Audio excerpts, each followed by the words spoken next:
to give a verdict on a legal case. The Sixth Amendment guarantees a criminal a defendant to a right of an impartial jury. The jury started back in ancient Greece, but today juries have evolved from medieval juries in England. Their job is to listen to the case and make a verdict solely on the information that's given to them in court. Now, when you think of a jury, there are different theories that ties into them and like the different duties they have. There's the biological theory where genetics are used to describe why someone acts, and biology is put in front of a jury to explain why a crime was committed. Like people will say they did something because it's in their genes, or their mom and dad was a criminal, so that makes them a criminal. That'd be their defense for something. And then another theory that ties into it is the classical theory. And the first thing with this theory is to answer why something was committed. And a jury must also figure out why a crime was committed before a judgment can be made about its actions or the punishment. After the motive is established and the punishment is created, and the belief is that swift punishment is the key to prevention. For crime prevention to work perfectly, the punishment has to outweigh the crime. So, juries were designed to be impartial and give everyone a fair fight. Like there's not one person making a call about who's going to jail and who's not. There's not an allowance of any outside information when a jury selection is made. The jury is there to provide certainty, and there's no need for a retrial. The jury selection is represented by citizens, and no one has ties to whoever is on the trial. The defendant has the right to elect a jury trial. Yet there are some flaws still involved with the jury. Like the jury is selected from everyday people, and they might not have the knowledge about criminal justice, and so they won't know everything when it's time to make a decision about a crime. Sometimes the jury doesn't represent the current population, and the people that are picked can be influenced in a way that affects the outcome of the trial. And then there's also sometimes when a jury can become biased.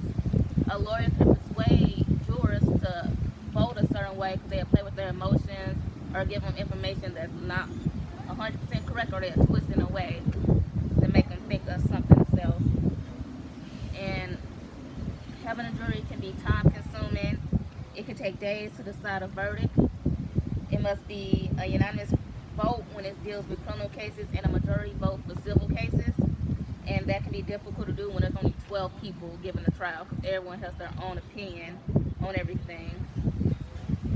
But to eliminate biases, according to Michael Matala and Nicole Heidinger, they had an article written called The Law of Jury Selection in Missouri State Court. They talked about how it takes 3/4 of a jury to render a verdict, and that there can be hidden biases in a jury.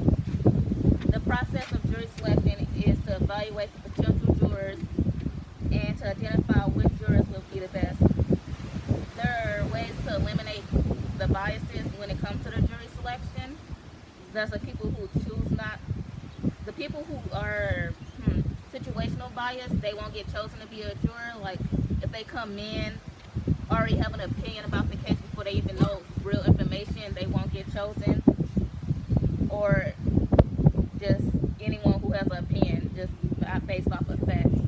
And you can ask general questions about one of the defendants, and if they know the defendant, they'd be disqualified from becoming a juror.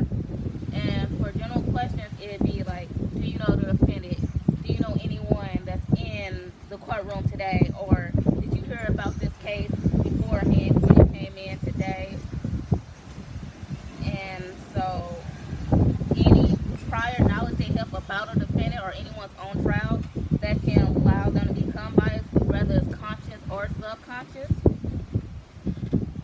And now, here's a quick fact just to twist it up a little bit. Only citizens of the United States can be allowed to be jurors. If you're not a citizen, you can't be on the jury.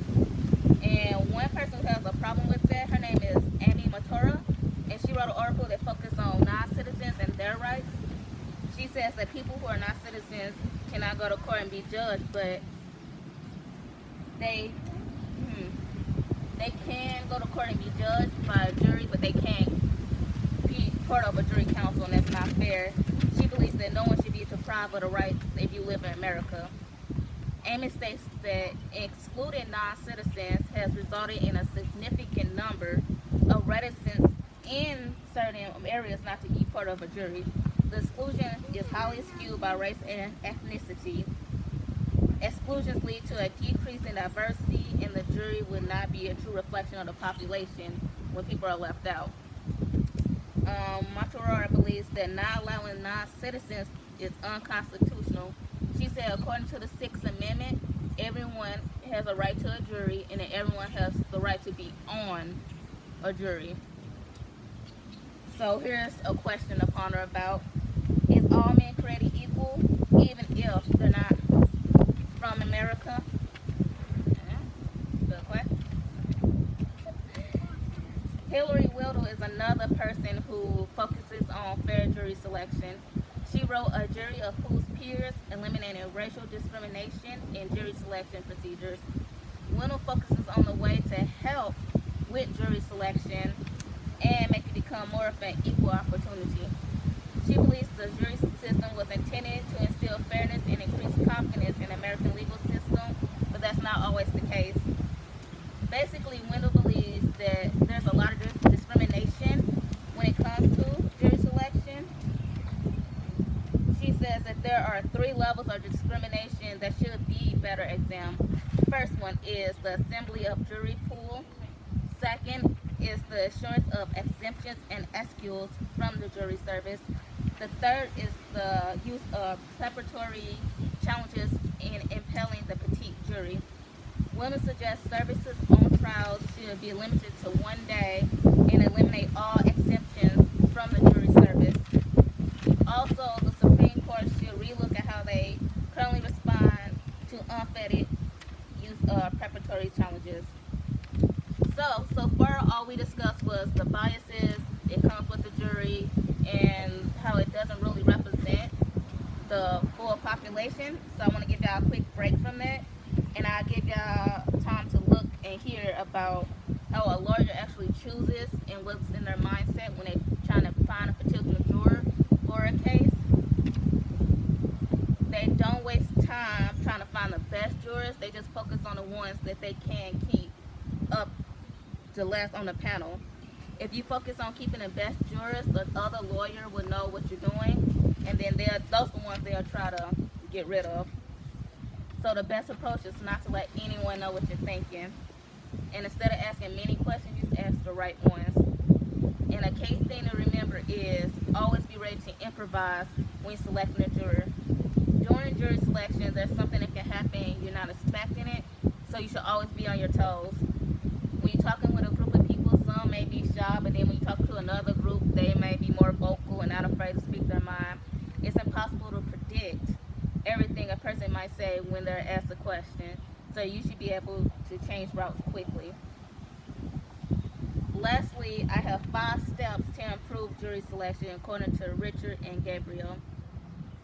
Step 1 is to identify an issue of the case.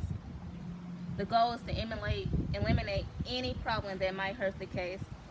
Step 2 is to form open-ended questions, and those can be not, well, here goes some examples, not like actually related to a law or a courtroom, but open-ended question be like, what was your favorite memory as a childhood, when you were in your childhood? How did you and your best friend meet? What's it like to live in it? Or any question that requires more than a yes and no answer. And this is the way you can help see what people really think, whether if they just answer yes or no. And you can have a better idea of what jurors might think or act about a certain situation, and if you really want to keep that person as a potential juror. Step 3 is to ask follow-up questions. Jurors are not always uncomfortable with being in a courtroom, and so their first answer is not always their true feelings. Follow-up question has potential jurors to think deeper and expose their true feelings. And step 4 is to ask the horror questions. This allows attorney more time to know about a juror, how they might respond to a case. Not everyone can answer tough questions, or when they put on the spot, they don't know or have their own thought if not let someone give it to them.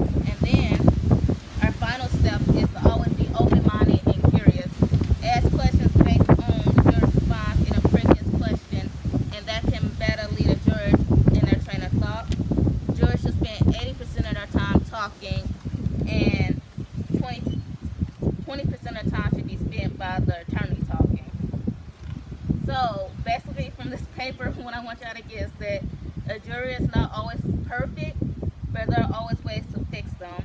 Sometimes a jury is not a true representation of the defendant's peers. The jury does not always have knowledge about criminal justice before they go and become a jury, and that's something that should be worked on. And all the time, they should always be unbiased. So overall, juries are a great thing, and when used correctly, everyone would be able to go on trial and have some great people listen to their case. The end. Any questions?